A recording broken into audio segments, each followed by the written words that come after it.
A lot of shots, if we had to put all of the details in the shot, they'd be way too complex and difficult to make. So we have to figure out ways to do those shots more simply. And the case in point would be a good example of that would be where they're in the bucket, and they're spinning, there's lots of excitement, the egg is getting close, the needle's getting right up to the edge, and you see the factory just spinning around them. Well, in fact, actually, when we animate that shot, the characters aren't spinning at all. They're sitting there. It'd be way too complex to spin the bucket, to spin them in the factory and animate the characters inside that bucket all at the same time. It could be done, but it's more difficult than you need to. So what we would do is fool the eye, and that would be the characters are sitting there being animated in the bucket without really moving, and then we composite in a spinning, the factory spinning around behind them. It's on basically like a wheel, a carousel, if you will, that's put over the top of them, and it is spun, but it's spun simply, and so then it renders together and looks really nice. Most of our veggie characters are pretty well established. We know what they look like, and all we do in concept really is add the costumes to them.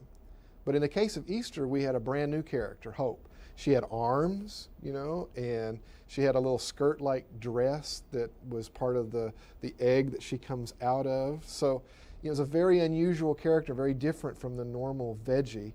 And so we went through quite a process of drawing and redrawing sketches until we got the look that we wanted.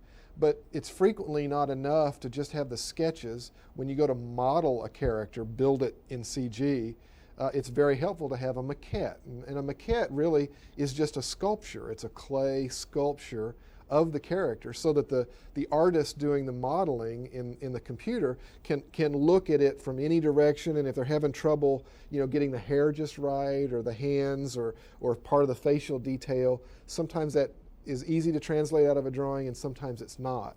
So when you build a maquette, they're able to take that, look at it, and keep working an area on their computer until they get it just right. So we decided on Hope, I wanted to do a maquette. I knew a guy that I trusted that would do a really good job at making a maquette, and I'm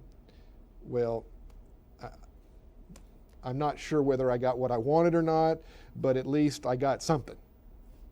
I really hope you like this because I've really spent a long time on it, quite a few days, and as you can see, it may need a little bit more refining, but not much. It's pretty close there. I'll show you a side view. You like that? I thought you would. Oh no, man, it went 5 days of work. No, I'll get serious here. Here's Hope. Now, obvious things right off the bat: no hands yet, no necklace, and no wings yet.